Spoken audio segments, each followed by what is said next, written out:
Bismillahirrahmanirrahim. Assalamualaikum warahmatullahi wabarakatuh.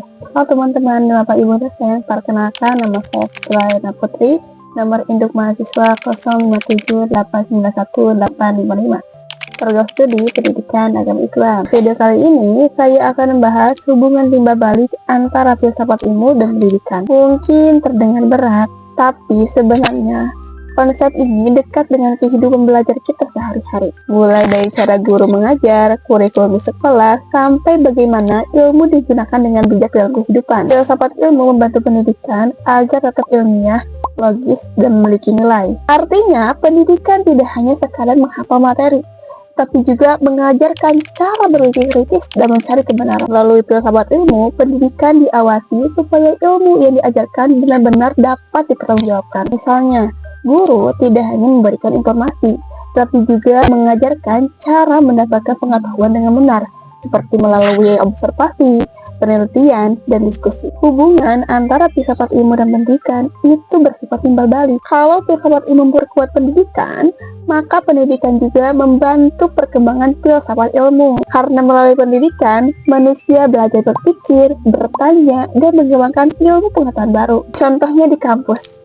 mahasiswa diajak berdiskusi, melakukan penelitian, bahkan mengkritisi teori yang sudah ada. Nah, dari waktu itulah filsafat ilmu terus berkembang sesuai kebutuhan zaman. Filsafat ilmu sering disebut sebagai pisau analisis karena membantu membedah masalah pendidikan dari berbagai sudut pandang. Ada 3 bagian penting dalam filsafat ilmu. Pertama, ontologi.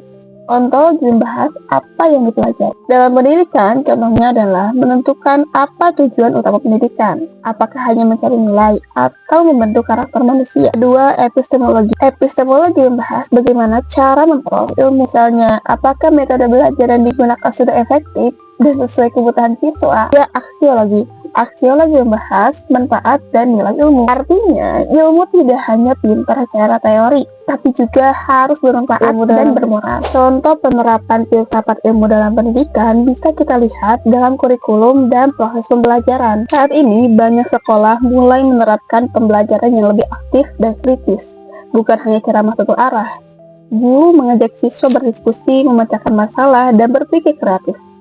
Selain itu, pendidikan karakter juga menjadi bagian penting agar ilmu digunakan secara bertanggung jawab. Ini menunjukkan bahwa filsafat ilmu membantu pendidikan menjadi lebih bermakna dan relevan dengan kehidupan. Jadi, dapat disimpulkan bahwa filsafat ilmu dan pendidikan memiliki hubungan yang saling memperkuat. Filsafat ilmu membantu pendidikan menjadi lebih kritis, logis, dan bernilai, sedangkan pendidikan menjadi sarana berkembangnya ilmu pengetahuan dan pemikiran manusia. Dengan memahami filsafat ilmu, kita tidak hanya belajar menjadi pintar, tapi juga belajar menggunakan ilmu dengan bijak. Terima kasih dan sampai jumpa.